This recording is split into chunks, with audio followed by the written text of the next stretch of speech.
अस्सलाम वालेकुम viewers, welcome back to my YouTube channel daily tips with Asma. Sanaullah नाम का शुमार लड़कों के नामों में होता है।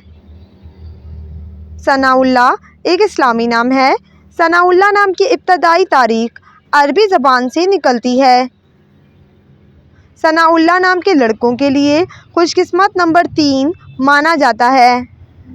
सनाउल्लाह नाम का मतलब है अल्लाह की तारीफ़ बयान करने वाला। खुशकिस्मत दिनों में हफ्ता और जुमे का दिन शामिल है। सनाउल्लाह नाम का शुमार इंटरनेट पर सबसे ज़्यादा सर्च होने वाले नामों में से होता है। खुशकिस्मत धातों में हिंसों के हिसाब से लोहा शामिल है।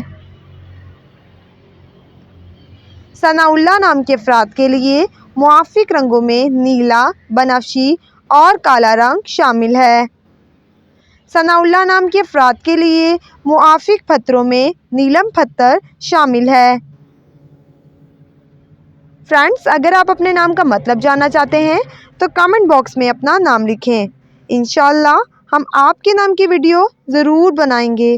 Thanks for watching. अल्लाह हाफिज़।